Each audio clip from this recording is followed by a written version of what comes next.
കൂടെ നിൽക്കണം, ഒറ്റക്കെട്ടായി നിൽക്കണം എന്ന് പറയുന്നു. ഓക്കെ സുമോദ്, ഇന്നിപ്പോൾ മമതാ ബാനർജി ഇന്ത്യ സഖ്യ യോഗത്തിൽ പങ്കെടുക്കുന്നത് ഒരുപക്ഷെ ആദ്യമായിട്ടായിരിക്കും മമത ഈ യോഗത്തിൽ എത്തുന്നത്. മമത പങ്കെടുത്ത എന്തൊക്കെ കാര്യങ്ങൾ പറഞ്ഞിട്ടുണ്ട്. മാത്രമല്ല തമിഴ്നാട്ടിലെ വിഷയം നമുക്കറിയാമല്ലോ. അവിടെ DMK-യും കോൺഗ്രസും തമ്മിലുള്ള അകൽച്ച, DMK ആണെങ്കിൽ ഈ യോഗത്തിൽ നിന്ന് വിട്ടുനിൽക്കുന്ന സാഹചര്യം കൂടി ഉണ്ടായിരുന്നു. അപ്പോൾ അവരെ കൂടി അടുത്ത യോഗത്തിലേക്ക് കൊണ്ടുവരാനുള്ള ശ്രമങ്ങൾ ഒറ്റക്കെട്ടായി ഇന്ത്യ മുന്നണിയുടെ ഭാഗത്തുനിന്നുണ്ടാകുമോ? കാര്യങ്ങൾ പറഞ്ഞ് ബോധ്യപ്പെടുത്തുമോ? അതോടൊപ്പം തന്നെയാണ് കോൺഗ്രസിനെതിരെ JMM-ന്റെയും ഒപ്പം തന്നെ കേരളത്തിൽ നിന്ന് CPM-ന്റെയും വലിയ വിമർശനങ്ങൾ ഇന്ത്യ സഖ്യ യോഗത്തിന് മുൻപേ ഉയർന്നിരുന്നു. ആ കാര്യങ്ങളൊക്കെ ഇന്ന് യോഗത്തിൽ ഉന്നയിക്കപ്പെട്ടിരുന്നു. മമത പങ്കെടുത്ത യോഗത്തിൽ മമത പറഞ്ഞിരിക്കുന്ന കാര്യങ്ങൾ എന്തൊക്കെയാണ്? ഈ യോഗത്തിനകത്ത് നേതാക്കൾ എന്തൊക്കെ കാര്യങ്ങളാണ് അവർ പറഞ്ഞിരിക്കുന്നത്? സുമോദ്,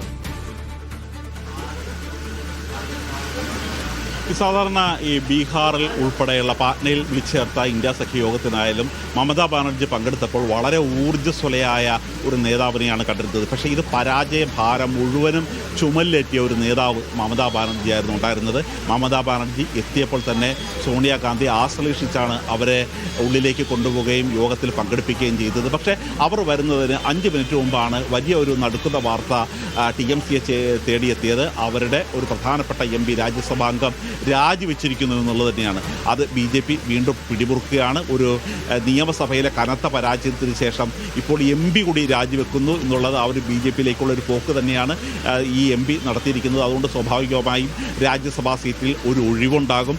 അവിടെ ഇന്ന് രാജ്യസഭയിൽ BJP-ക്ക് ഈ ഇദ്ദേഹത്തിനെ മത്സരിപ്പിച്ചെങ്കിൽ ഒരു BJP-യുടെ അംഗം കൂടാനുള്ള ഒരു ഇടയാക്കും. അതുകൊണ്ട് തന്നെ വലിയ തരത്തിലുള്ള ഒരു വിഷമത്തോടു കൂടി തന്നെയാണ് അവർ പങ്കെടുത്തത്. പക്ഷേ ഇനിയുള്ള എല്ലാ മീറ്റിങ്ങിലും അവർ തുടർച്ചയായിട്ട് പങ്കെടുക്കും എന്നുള്ളൊരു കാര്യം മാത്രമാണ് അവർ അറിയിച്ചത്. കാര്യം സാധാരണ അവരുടെ പ്രതിനിധിയായി ഡെറിക് ഒബ്രയനെ പങ്കെടുപ്പിക്കാം എന്ന് തന്നെയാണ് കരുതിയിരുന്നത്. പക്ഷേ ഡെറിക് ഒബ്രയനെ കൂടാതെ മമതാ ബാനർജി കൂടി നേരിട്ട് പങ്കെടുത്ത് ഇനി പ്രതിപക്ഷം രാജ്യത്ത് ഒറ്റക്കെട്ടായി നിൽക്കേണ്ട ഒരു കാര്യം തന്നെയാണ് ഈ ബംഗാൾ പരാജയം പോലും വ്യക്തമാക്കിയിരിക്കുന്നത്. SIR-ലൂടെ കോടിക്കണക്കിന് വോട്ട് വെട്ടി മാറ്റിയത് കൊണ്ടുള്ള ഒരു വിജയമാണ് BJP നേടിയത്. ഇനിയുള്ള ഈ അടുത്ത തെരഞ്ഞെടുപ്പ് വന്നു കഴിയുമ്പോൾ ഒരു കാരണവശാലും ഇത്തരത്തിലുള്ള ഒരു വിജയവുമായി മുന്നോട്ട് പോകാതിരിക്കാൻ വേണ്ടി ഒറ്റക്കെട്ടായി നിൽക്കണം.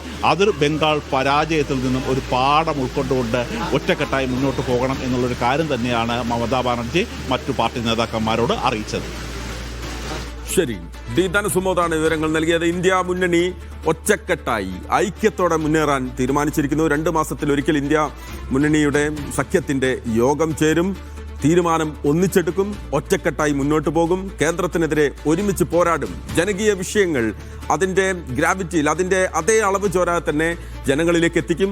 അതിനായി അത് പ്രചാരണം വലിയ തോതിൽ ഉണ്ടാകും എന്ന് പറയുകയാണ്. എന്തായാലും കോൺഗ്രസിനെതിരെ വലിയ വിമർശനങ്ങൾ ഇന്ത്യ സഖ്യത്തിൻ്റെ യോഗത്തിന് മുൻപേ ചില കക്ഷികൾ ഉന്നയിച്ചിരുന്നു. പക്ഷെ അതൊന്നും ഈ യോഗത്തിന് ശേഷം പിന്നീട് കാണാനില്ല.